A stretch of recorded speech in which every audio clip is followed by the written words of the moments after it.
विश्व को शांति का संदेश देने वाले महाकारुणिक तथागत भगवान बुद्ध एवं भारत देश में दोबारा फिर से भगवान बुद्ध के सद्धर्म को वापस लेकर के आने वाले परम पूज्य बोधिसत्व डॉक्टर बाबा साहब अम्बेडकर, इनको मेरा कोटि कोटि नमन है। आप सभी श्रद्धावंत उपासक एवं उपासिका को मेरा मैत्रीपूर्ण जय हो। जातक कथा बौद्ध साहित्य का एक हिस्सा है।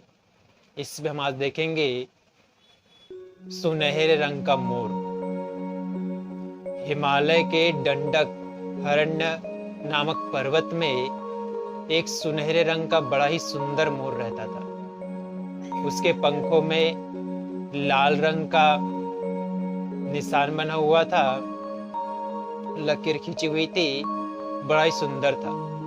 जैसे सुबह सूरज की किरण उगती, उस समय एक ही बात बोलता था, सभी बुद्धों को नमन है, उनकी बोधि को नमन है, सभी विमुक्तों को नमन है, उनकी विमुक्तों को नमन है।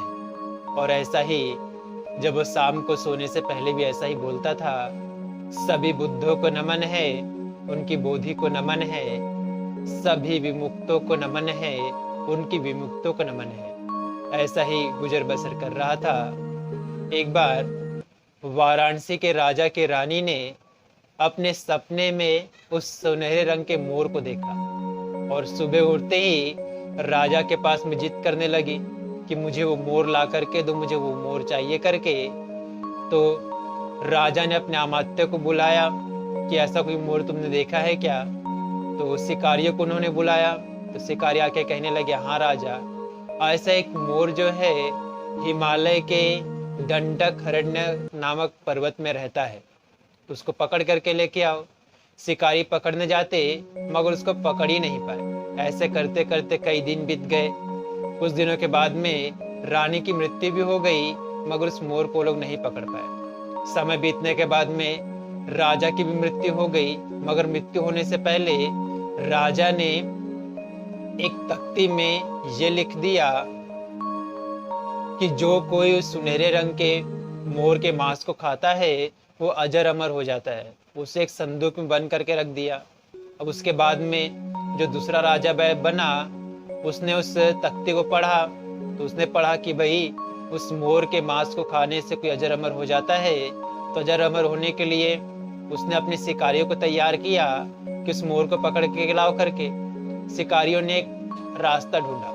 उन्होंने एक मोरनी तैयार की और मोरनी को ऐसा सिखाया कि ताली बजाने पे मोरनी नाचती थी और चुटकी बजाने पे आवाज करती थी। उसको वहीं पे लेकर के जंगल में ताली बजाते हुए, चुटकी बजाते, उसको नचाते, आवाज करवाते लेकर के गए। जब वो नाच रही होती, आवाज कर रही होती, उस समय वो जो मोर है उस मोरनी को देख रहा होता। तो अपना जो संभलना छोड़ दिया उसने और शिकारियों ने अवसर पाया, उस मोर को पकड़ लिया। मोर को पकड़ करके राजा के पास में लेकर के आए। तो राजा को मोर कहने लगा कि आप लोग मुझे क्यों पकड़ के लाए हो? तो राजा कहता है, हमने सुना है कि तुम्हारा मांस खाने से व्यक्ति अजर अमर हो जाता है। तो मोर कहता है, अच्छी बात है, तुम अजर अमर हो जाओ और मैं मारा जाऊं, मैं मृत्यु को प्राप्त करूं। ये कैसे संभव है कि मेरे मांस खाने से तुम अजर अमर हो जाओगे और मैं मर जाऊंगा? वो कहता है, नहीं, सुनहरे रंग के मोर को खाने से अजर अमर हो जाते हैं। तो राजन, मैं ऐसा ही सुनहरे रंग का मोर नहीं हुआ हूँ।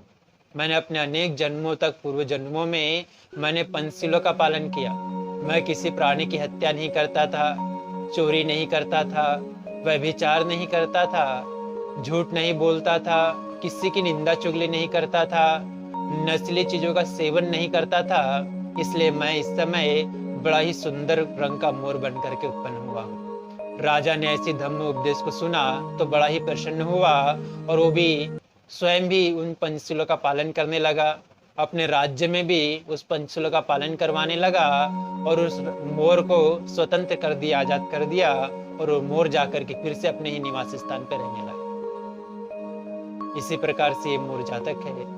भवतु सब्ब मंगलं रक्षन्तु सब्ब देवता सब्ब बुद्धानुभावेन सदा शुद्धि भवन्तु ते। भवतु सर्वमङ्गलं रक्षन्तु सर्वदेवता सर्वधर्मानुभावेन सदा शुद्धि भवन्तु ते। भवतु सर्वमङ्गलं रक्षन्तु सर्वदेवता सर्वसङ्घानुभावेन सदा शुद्धि भवन्तु ते। साधु साधु साधु।